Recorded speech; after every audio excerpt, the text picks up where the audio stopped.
Hi to all, welcome back to this channel. In this video, I am going to explain 9th class social chapter 2 the natural realms of the earth part 5 video. Actually మనం previous వీడియోస్లో mid ocean ranges గురించి తెలుసుకున్నాం. అదేవిధంగా third order land form, second order, first order land forms గురించి తెలుసుకుంటూ వస్తున్నాం. అంటే ఇక్కడ ఫస్ట్ ఆర్డర్ ల్యాండ్ ఫామ్స్ అనగానే మీకు ఏం గుర్తుకొస్తుంది అంటే ఓషన్స్ అండ్ కాంటినెంట్స్ కదా. And next second order land forms అనగానే plateaus, mountains, okay, and plains, ఈ విధంగా అన్నీ కూడా ఏర్పడతాయి. ఇక్కడ ప్రీవియస్ అంటే ఫోర్త్ వీడియోలో మనం థర్డ్ ఆర్డర్ ల్యాండ్ ఫామ్స్ గురించి తెలుసుకున్నాం. యాక్చువల్గా ల్యాండ్ ఫామ్స్ ఏవైతే ఉన్నాయో వాటి యొక్క షేప్ అనేది చేంజ్ అవుతూ ఉంటుంది. ఏ విధంగా చేంజ్ అవుతుంది అంటే వాటర్ అండ్ ఎయిర్ ఫోర్సెస్ ద్వారా చేంజ్ అవుతాయి. అంటే ఈ ల్యాండ్ ఫామ్స్ వాటి యొక్క షేప్ని చేంజ్ చేసుకుంటున్నాయి. వీటి ద్వారా వాటర్ అండ్ ఎయిర్ ద్వారా. సో ఈ ప్రాసెస్ని అంటే ఈ విధంగా చేంజ్ అయ్యి ఏర్పడినటువంటి ల్యాండ్ ఫామ్స్ ఏవైతే ఉన్నాయో వాటినే మనం థర్డ్ ఆర్డర్ ల్యాండ్ ఫామ్స్ అని అంటామన్నమాట. ఓకే, ఎగ్జాంపుల్ ఏం చెప్పుకున్నాం మనం థర్డ్ ఆర్డర్ ల్యాండ్ ఫామ్స్కు? కామెంట్ సెక్షన్లో కామెంట్ చేయండి. Next this is the continuation video. అదేవిధంగా మనం ఈ ప్లేట్స్ ఏవైతే ఉన్నాయో ప్లేట్స్ యొక్క మార్జిన్స్ వద్ద అంటే బౌండరీస్ ఉంటాయి కదా, ఆ బౌండరీస్ వద్ద వాల్కనిక్ ఎరప్షన్స్, అర్త్క్వేక్స్ ఎక్కువగా యాక్టివ్లో ఉంటాయన్నమాట. అంటే తరచుగా జరుగుతూ ఉంటాయి అని అర్థం. అండ్ అదేవిధంగా ఈ థర్డ్ ఆర్డర్ ల్యాండ్ ఫామ్స్ అన్నీ కూడా ఏర్పడడానికి కారణాలు ఏంటి, ప్రాసెస్ అంతా కూడా ఏ విధంగా ఉంటుందంటే weathering process, erosion and next transportation process, deposition process అని చెప్పుకున్నాం ప్రీవియస్ వీడియోలో. Okay, then this is the continuation video. Work of glaciers. So glaciers అంటే ఏంటి? మంచుగడ్డలు అన్నమాట. ఓకే, మంచుగడ్డలు, స్నో రాక్స్ ఇవన్నీ కూడా ఉంటాయి. Okay, in very cold regions like the Himalayas or the Alps, it snows heavily. They get snowfall instead of rainfall. యాక్చువల్గా మనకు వర్షాకాలంలో ఏ విధంగా అయితే వర్షం పడుతుందో అదేవిధంగా హిమాలయాల్లో అంటే పోలర్ రీజన్స్, కోల్డ్ రీజన్స్లో, హిమాలయాల్లో, ఆల్ప్స్లో ఎప్పుడు తరచుగా స్నో పడుతూ ఉంటుందన్నమాట. మనకు వర్షాకాలంలో ఎలా అయితే వర్షాలు పడతాయో అదేవిధంగా వాళ్ళకు కూడా ప్రిసిపిటేషన్ సీజన్స్లో ఎక్కువగా మంచు పడుతూ ఉంటుంది.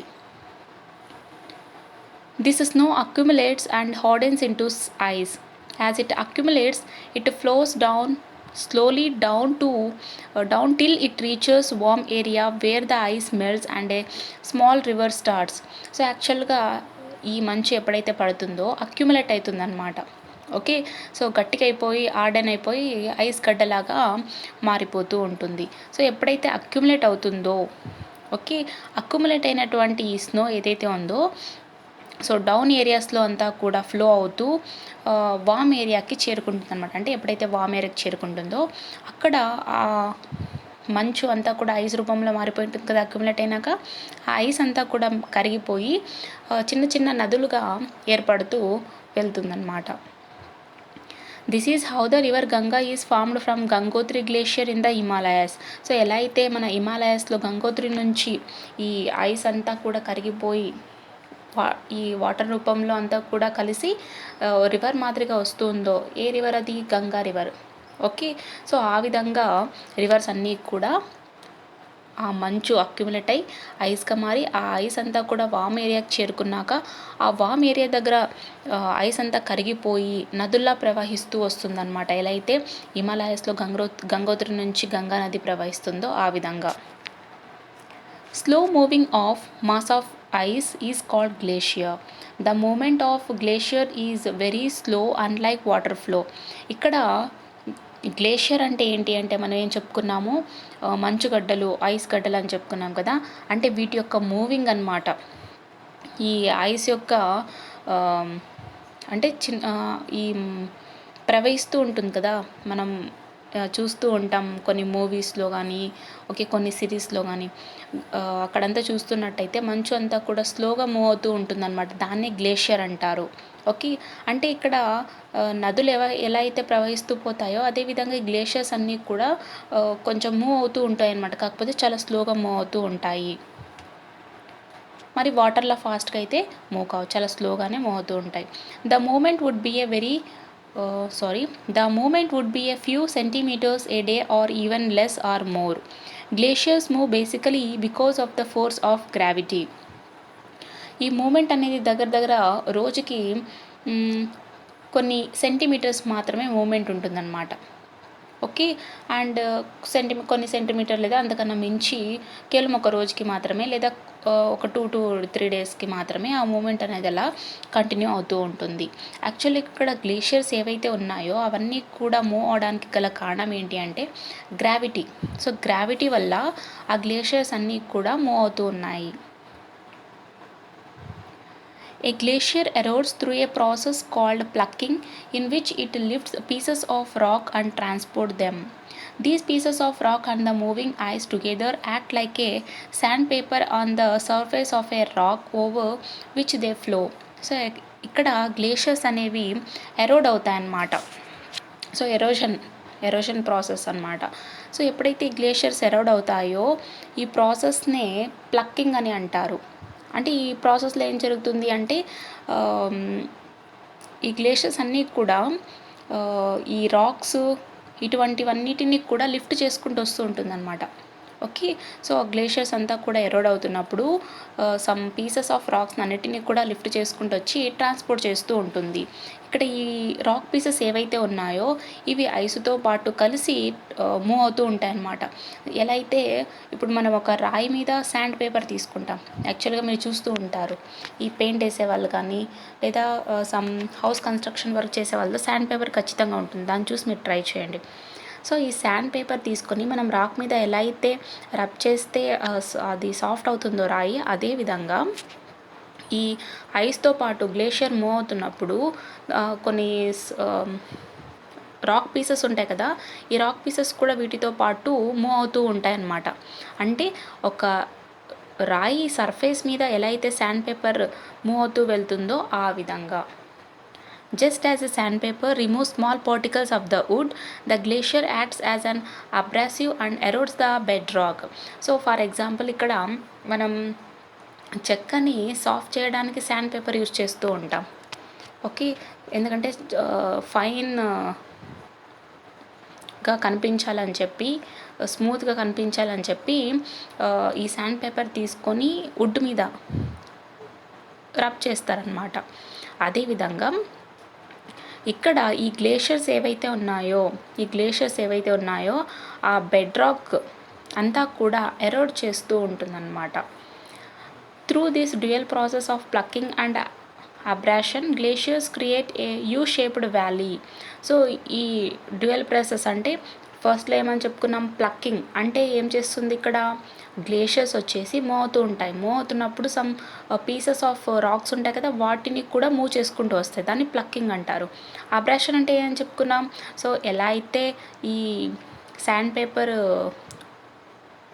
వుడెన్ పార్టికల్స్ అన్నిటినీ కూడా స్మాల్ వుడెన్ పార్టికల్స్ని ఎలా అయితే రిమూవ్ చేస్తుందో, అదేవిధంగా ఈ గ్లేషియర్స్ కూడా ఆ బెడ్ రాక్స్ని ఎరోడ్ చేసి ఒక అబ్రాసివ్గా వర్క్ చేస్తుంది. కాబట్టి ఈ 2 ప్రాసెస్ ద్వారా గ్లేషియర్స్ అన్నీ కూడా యూ షేప్డ్ వ్యాలీగా ఇలా క్రియేట్ అవుతాయన్నమాట. Then as the glacier melts and becomes water, it does not have the force to carry the large rocks which it leaves behind in the form of huge rugged boulders. So ఎప్పుడైతే ఈ glaciers ఏవైతే ఉన్నాయో glaciers melt అయిపోయినాక వాటర్గా convert అవుతాయి కదా, కానీ వీటికి force తగ్గిపోయినప్పుడు మామూలుగా వాటర్ ప్రవహిస్తూ ఉంటుంది. ఓకే. సో ప్రవహిస్తున్నప్పుడు కొంత ఫోర్స్కి కొన్ని సెడిమెంటరీ రాక్స్ ఇవన్నీ కూడా ట్రాన్స్పోర్ట్ అవుతూ ఉంటాయి. అదేవిధంగా ఇక్కడ మెల్ట్స్ అయిపోయి అంటే గ్లేషియర్ అంతా కూడా మెల్ట్ అయిపోయి వాటర్గా మారిపోయినప్పుడు ఎటువంటి ఫోర్స్ లేదనుకోండి ఆ వాటర్కు, అప్పుడు ఆటోమేటిక్గా లార్జ్ రాక్స్ అన్నీ ఏమైపోతాయి, అక్కడ ఉండిపోతాయి అన్నమాట. ఓకే. ఏ విధంగా ఉంటాయంటే హ్యూజ్ రగ్గడ్ బౌల్డర్స్ లాగా అక్కడే ఉండిపోవడం జరుగుతూ ఉంటుంది. Small particles and pebbles are left on the bed of the glacier. The glacier brings with it small pebbles, cobbles, sand, etc.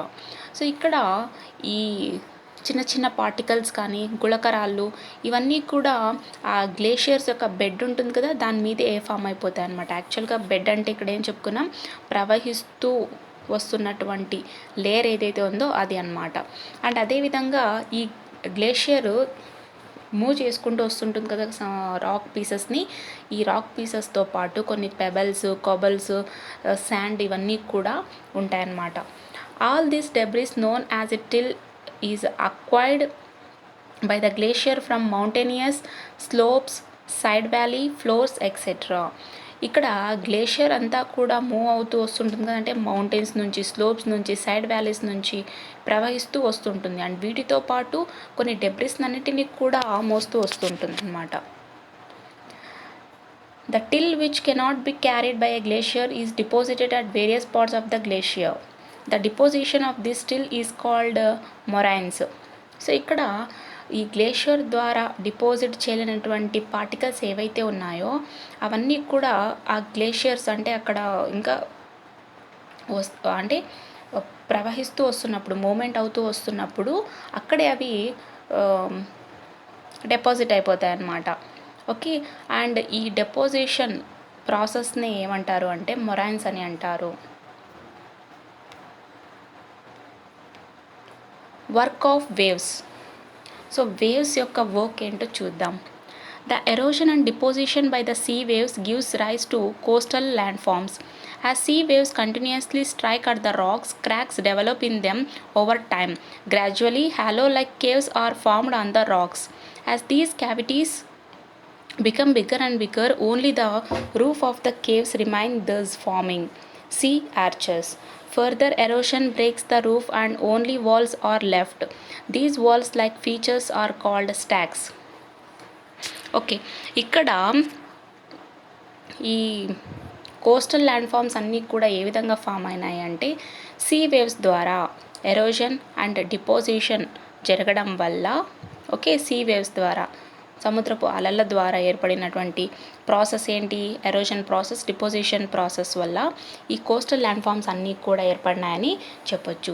So ఎప్పుడైతే ఈ సీ వేవ్స్ అంటే సముద్రపు అలలు ఎప్పుడైతే కంటిన్యూస్గా ఆ రాక్స్ని స్ట్రైక్ చేస్తూ ఉంటాయో, ఓకే, రాక్స్ని స్ట్రైక్ చేసినప్పుడు ఆటోమేటిక్గా క్రాక్స్ ఏర్పడతాయి అన్నమాట.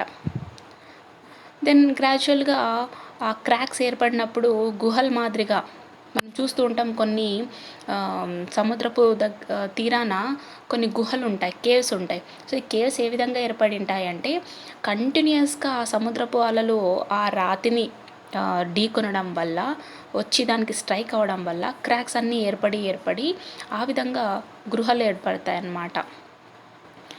సో ఎప్పుడైతే ఇటువంటి క్యావిటీస్ అంటే ఏంటి, హోల్స్ అన్నమాట, హోల్స్ లేకుంటే క్రాక్స్, ఈ చీలికలన్నీ కూడా పెద్దవవుతూ అంతా కూడా ఒక రూఫ్ మాదిరిగా, అంటే మనం ఎలా అయితే ఇంటికి రౌండ్ ఆర్చ్ లాగా, తోరణం లాగా ఎలా అయితే ఏర్పడుతుందో అదేవిధంగా ఈ గృహలకు లేదా సీ ఆర్చెస్ ఇటువంటివన్నీ కూడా ఏర్పడుతూ ఉంటాయి అన్నమాట. లేదా కేవ్స్ అని ఏర్పడవచ్చు, లేదా ఆర్చెస్ మాదిరిగా ఆ విధంగా కూడా ఏర్పడవచ్చు. Further erosion breaks the roof and only walls are left. These walls like features are called stacks. So కొన్నిసార్లు ఎరోషన్ ఏం చేస్తుంది అంటే ఆ రూఫ్నంతా కూడా బ్రేక్ చేసేసి కేవలం వాల్స్ని మాత్రమే ఉంచుతుందన్నమాట. ఓకే, అటువంటి వాల్స్నే మనం స్టాక్స్ అని అంటాం. The steep rocky coast rising almost vertically above sea water is called sea cliff. When sea cliff weather further, they form rugged capes and bays. A cape is headland cutting out into the sea. A bay is a wide-mouthed recess in the line of the coast. The sea waves deposit sediments along the shores, forming beaches, etc. So ఇక్కడ steep racks ఏవైతే ఉన్నాయో, okay, ఈ steep rock Coast అనేది rise అవుతూ వర్టికల్గా, అంటే సముద్రపు అడుగుల్లో, okay, అంటే సముద్రపు మధ్యలో ఆ పై భాగాన, ఓకే, ఆ పై భాగానంతా కూడా వర్టికల్గా కొన్ని స్టీప్ రాక్స్ అన్నీ కూడా ఏర్పడుతూ ఉంటాయి. ఈ విధంగా సముద్రపు దగ్గరలో కానీ, లేదంటే మిడిల్లో ఓకే, ఆ విధంగా ఇటువంటి స్టీప్ రాక్స్ అన్నీ కూడా ఏర్పడుతూ ఉంటాయన్నమాట. సో ఇక్కడ ఇవన్నీ కూడా ఎందుకు ఈ విధంగా ఏర్పడుతున్నాయంటే, ఈ సీ క్లిఫ్స్ అన్నీ కూడా ఎందుకు ఈ విధంగా ఫామ్ అవుతున్నాయంటే రక్ కేవ్స్ వల్ల, బేస్ వల్ల ఈ విధంగా ఇవి ఫామ్ అవుతున్నాయి అన్నమాట. అండ్ అదేవిధంగా ఇక్కడ కేప్ యొక్క హెడ్ అనేది ఆ సముద్రాన్ని కట్ చేసినట్టుగా ల్యాండ్ అయి ఉంటుంది. అండ్ అదేవిధంగా ఆ బే యొక్క వైడ్ అంటే మౌత్ ఎలా ఉంటుందంటే వైడ్గా ఉంటుందన్నమాట. సో ఈ విధంగా అంతా కూడా ఈ సీ వేవ్స్ ద్వారా ఈ సీ వేవ్స్ ద్వారా కొన్ని సెడిమెంటరీ రాక్స్ ఇవన్నీ కూడా సముద్రపు తీరం వరకు చేరుతుంటాయి. అంటే బీచెస్ వరకు చేరుకొని అక్కడ వరకు గుళకరాళ్ళు మనకు అవన్నీ కూడా దొరుకుతూ ఉంటాయి. Work of wind.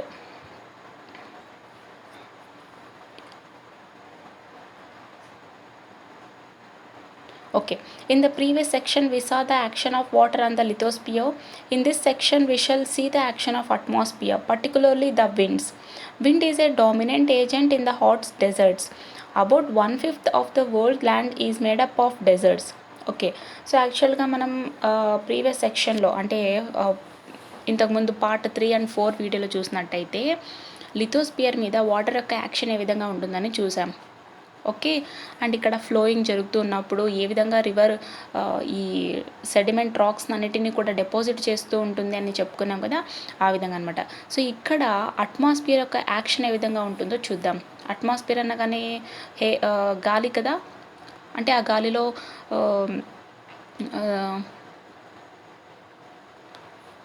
ఈ గ్యాసెస్ అవన్నీ కూడా ఉంటాయి కదా. అండ్ ఇక్కడ విండ్, పవనం. ఓకే, యాక్చువల్గా ఎయిర్ అనకూడదు, విండ్ అనాలి. పవనం గురించి మనం చూద్దాం. ఇక్కడ ఆట్ డెజర్ట్లో మనం అబ్జర్వ్ చేసినట్టయితే విండ్ వచ్చేసి ఒక డామినెంట్ ఏజెంట్ అనమాట.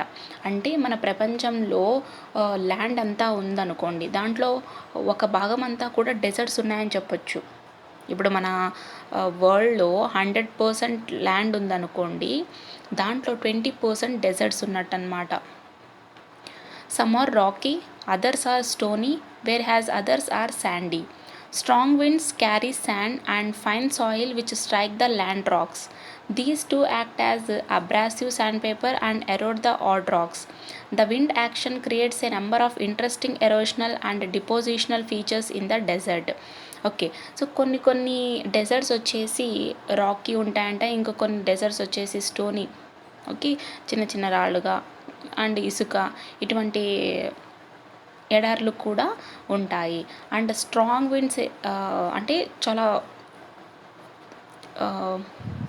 స్ట్రాంగ్ విండ్స్ అంటే ఒక్కొక్కసారి పెద్ద పెద్ద రాళ్ళు కూడా కదులుతాయన్నమాట. అటువంటి విండ్స్ వచ్చినప్పుడు ఇవి శాండ్ని, ఫైన్ సాయిల్ని, వీటన్నిటిని కూడా లార్జ్ రాక్స్ వైపుకు స్ట్రైక్ చేస్తాయి అన్నమాట.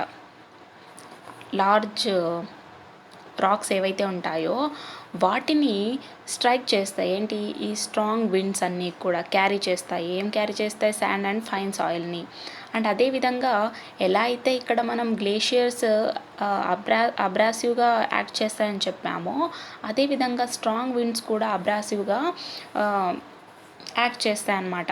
ఓకే, ఈ ఆడ్ రాక్స్ని ఎరోడ్ కూడా చేస్తాయి. అండ్ అదేవిధంగా ఈ విండ్ యొక్క యాక్షన్ ఏంటి అంటే, మామూలుగా ఎరోషన్ కానీ డిపోజిషన్ కానీ ఇవన్నీ కూడా జరుగుతూ ఉంటాయి. అదేవిధంగా డెజర్ట్లో కూడా ఈ ఎరోషన్ అండ్ డిపోజిషనల్ ఫీచర్స్ని కూడా మనం చూడొచ్చు అనమాట. ఇవన్నీ కూడా విండ్ యాక్షన్ ద్వారా జరుగుతూ ఉంటాయి. Mushroom rock. Winds Erode the lower section of the rocks more than the upper part. Therefore, such rocks have narrow bottom and wider top. It looks like mushrooms, so it is called mushroom rocks. So ఇక్కడ ఏం చెప్పుకున్నాము, పవనాలు వచ్చేసి అంటే ఈ winds వచ్చేసి ఎక్కువగా strong winds ఎప్పుడైతే ఏర్పడతాయో ఈ ఆడ్ రాక్స్ ఉంటాయి కదా, వాటిని స్ట్రైక్ చేస్తూ ఉంటాయి. అలా కంటిన్యూస్గా స్ట్రైక్ చేయడం వల్ల అంటే లోవర్ సెక్షన్లో ఉన్నటువంటి హార్డ్ రాక్స్ అన్నిటినీ కూడా కంటిన్యూస్గా స్ట్రైక్ చేయడం వల్ల అప్పర్ పార్ట్ అంతా కూడా వైడన్గా, లోవర్ పార్ట్ అంతా కూడా నారోగా ఉంటుందన్నమాట. సో ఎలా కనిపిస్తుందంటే ఒక మష్రూమ్ పుట్టగొడుగు ఎలా అయితే ఉంటుందో అలా కనిపిస్తుంది. కాబట్టి వీటిని మష్రూమ్ రాక్స్ అని అంటారు. ఇక్కడ మీకు ఫిగర్లో కనిపిస్తుంది కదా అది. And next Inselberg, the isolated residual hills rising abruptly from the ground, are called Inselberg or island mountain. They are characterized by their very steep slopes and rather rounded tops. So ఇక్కడ మీకు 2.12లో ఇన్సెల్బర్గ్ mountains కనిపిస్తున్నాయి కదా, అంటే ఇక్కడ ఈ భూమిలో నుంచి isolated రెసిడల్ hills ఏవైతే ఉన్నాయో ఇవి అబ్రప్ట్గా రైజ్ అవ్వడం వల్ల ఏర్పడినటువంటి మౌంటైన్స్, ఐలాండ్ మౌంటైన్స్ అని కూడా అంటారనమాట. ఓకే, ఇవన్నీ కూడా ఏ విధంగా ఏర్పడి ఉంటాయంటే ఈ స్టీప్ స్లోప్స్ ఉంటాయి కదా, అండ్ వాటి ద్వారా ఇవి ఏర్పడినటువంటివి. And next, sand dunes. Due to weathering and persistent wind action, there is a large accumulation of fine sand in many deserts. These form sand dunes. These are unstable hills of sand which move with strong winds. They form a number of shapes as they move and settle down. Okay, మనం ఎడారిలో చూస్తూ ఉంటే చాలా వరకు ఇసుకతో లేదా చిన్న చిన్న రాళ్లతో కలిగి ఉన్నటువంటి ఎడాలను మనం చూస్తూ ఉంటాం. ఇక్కడ వెదరింగ్కి కానీ లేదా విండ్ యాక్షన్ ద్వారా ఈ డెజర్ట్లో ఉన్నటువంటి శాండ్ అంతా కూడా అక్యుములేట్ అవుతూ ఉంటుందన్నమాట. ఈ విధంగా అక్యుములేట్ అయి ఫామ్ అయినటువంటిదే శాండ్ డ్యూన్స్ అని అంటారు, శాండ్ డ్యూన్స్ అని అంటారు. అంటే ఇక్కడ ఈ శాండ్ ఏదైతే ఉందో ఈ శాండ్ యొక్క హిల్ వచ్చేసి అన్స్టేబుల్గా ఉంటుందన్నమాట. అంటే స్ట్రాంగ్ విండ్స్కి మాత్రమే ఇది మూవ్ అవుతూ ఉంటుంది. అదేవిధంగా ఇవన్నీ కూడా అంటే ఇటువంటి శాండ్ డ్యూన్స్ అన్నీ కూడా చాలా వరకు ఏర్పడుతూ ఉంటాయి అండ్ మూవ్ అవుతూ ఉంటాయి అండ్ వేరే చోట సెటిల్ అవుతూ ఉంటాయి అన్నమాట. అంటే వీటి యొక్క షేప్స్ అనేవి కూడా చాలా ఉంటాయని చెప్పొచ్చు, శాండ్ డ్యూన్స్ అనేటువంటి షేప్స్ అన్నీ కూడా. The fine dust blown behind the desert limit is deposited on neighboring lands. Usually this is yellow in color and is very fertile. This soil is called loess. Okay, ఇక్కడ ఈ dessert అంటే ఈ ఎడారి ప్రాంతం ఏదైతే ఉందో ఈ ఎడారి ప్రాంతం అంతా కూడా ఫైన్ డస్ట్ ఏదైతే ఉందో అదంతా కూడా బ్లోన్ అవుతూ ఉంటుందన్నమాట, వీస్తూ ఉంటుంది. ఓకే, మామూలుగా మనకు గాలి వీసినప్పుడు దుమ్ము ఎలా లేస్తుందో అదేవిధంగా ఈ డెజర్ట్లో విండ్స్ వచ్చినప్పుడు ఈ ఫైన్ డస్ట్ అంతా కూడా బ్లోన్ అవుతూ ఉంటుందన్నమాట. ఆ విధంగా బ్లోన్ అయినటువంటి ఫైన్ డస్ట్ అంతా కూడా వేరే చోట వేరే ల్యాండ్ మీద డిపాజిట్ అవుతూ ఉంటుంది. యాక్చువల్గా ఈ శాండ్ కానీ ఈ డస్ట్ అంతా కూడా ఎల్లో కలర్లో ఉంటుందన్నమాట. అది కూడా వెరీ ఫెర్టైల్, అంటే సారవంతమైనటువంటి శాండ్ కూడా ఉంటుంది. అంటే ప్లాంట్స్ పెరగడానికి చాలా మంచి సాయిల్ అని చెప్పొచ్చు. ఇటువంటి సాయిల్ని లోయస్ అని కూడా అంటారు. Loess is in fact fine loam, rich in lime, very coherent and extremely porous. The plains formed by the deposition of loess are called loess plains. యాక్చువల్గా ఇక్కడ లోయస్ సాయిల్ ఏదైతే ఉందో ఇందులో లోమ్ బంకమట్టిగా and next lime, okay, and next coherent, extremely porous అంటే వాటర్ని ఎక్కువగా observe చేసుకునేటువంటి ఫీచర్ అనమాట. సో ఈ విధంగా లూయిస్ సాయిల్కి ఉందని చెప్పొచ్చు. సో ఈ లూయిస్ అనేది ఎప్పుడైతే పవనం వచ్చినప్పుడు వీస్తూ వెళ్తుందో అక్కడ డిపాజిట్ అవ్వడం వల్ల ప్లేన్స్ అన్నీ కూడా ఏర్పడుతూ ఉంటాయన్నమాట. ఇటువంటి ప్లేన్స్ని లూయిస్ ప్లేన్స్ అని కూడా అంటారు. Next last part, action of vegetation and human beings. సరే, మరి వెజిటేషన్ ఏ విధంగా ఉంటుంది అండ్ హ్యూమన్ బీయింగ్స్ యొక్క యాక్షన్స్ ఏ విధంగా ఉంటాయో చూద్దాం. In this section we shall briefly examine the impact of biosphere on lithosphere. In what ways do you think vegetation, trees, plants and grass affect rocks? They contribute to the weathering of rocks by driving roots into fine cracks or holes in the rocks. They also enable water and moisture to enter into the rocks, which further enable weathering. On the other hand, the plant or grass cover on soils prevent easy denudation or transportation of soil by wind or water. So యాక్చువల్గా ఇక్కడ vegetation అనగానే మనకేం గుర్తుకొస్తుంది అంటే trees, plants, okay, and grass, ఇవి గుర్తుకొస్తాయి. అంటే ఇక్కడ వెజిటేషన్ కూడా రాక్స్కి అఫెక్ట్ కలిగిస్తుందా అంటే ఎలా అయితే weathering, erosion and action of wind, action of water ఇవన్నీ కూడా ఏ విధంగా అయితే రాక్కి అఫెక్ట్ అవుతాయో అదేవిధంగా వెజిటేషన్ కూడా అఫెక్ట్ అవుతుందా అంటే చూద్దాం ఇప్పుడు. సో ఈ సెక్షన్లో మనం ఏం తెలుసుకోబోతున్నాం అంటే బయోస్పియర్. బయోస్పియర్ అంటే ఏంటి? లివింగ్ ఆర్గానిజమ్స్ అన్నీ కూడా వస్తాయి. బయోస్పియర్ యొక్క ఇంపాక్ట్ లిథోస్పియర్ మీద ఏ విధంగా ఉండబోతుందన్నమాట. ఇక్కడ ఈ రాక్స్ యొక్క వెదరింగ్ ప్రాసెస్ ఏదైతే ఉందో అదంతా కూడా ఏ విధంగా జరుగుతుంది అంటే, ఈ రూట్స్ అన్నీ కూడా డ్రైవ్ అవుతూ ఉంటాయి సాయిల్లో. ఓకే, ఈ రూట్స్ అన్నీ కూడా డ్రైవ్ అవుతున్నప్పుడు ఈ ఫైన్ క్రాక్స్లోకి రూట్స్ అన్నీ కూడా ఎంటర్ అయినప్పుడు, అంటే రాక్స్లో హోల్స్ ఉంటాయి, హోల్స్ చిన్న చిన్న క్రాక్స్ ఉంటాయి కదా. సో ఇటువంటి క్రాక్స్లోకి హోల్స్లోకి ఎప్పుడైతే రూట్స్ అన్నీ కూడా డ్రైవ్ అవుతాయో ఆ రాక్స్ అంతా కూడా వెదరింగ్ అవుతాయి అన్నమాట. అంటే అలా డ్రైవ్ అయినప్పుడు ఆ రూట్స్లో ఉన్నటువంటి మాయిశ్చర్ కానీ, ఆ విధంగా వెళ్ళినటువంటి ఎయిర్ కానీ, ఇదంతా కూడా వెదరింగ్ జరుగుతూ ఉంటుంది. అండ్ అదేవిధంగా ఇందాక చెప్పాను కదా, వాటరు, మాయిశ్చరు, ఆ రూట్స్లో ఉండేటువంటి మాయిశ్చరు అండ్ ఎయిర్లో ఉన్నటువంటి వాటర్ అండ్ మాయిశ్చర్ ఇదంతా కూడా ఆ రాక్స్లోకి ఎంటర్ అయ్యి వెదరింగ్ ప్రాసెస్ జరుగుతుందన్నమాట.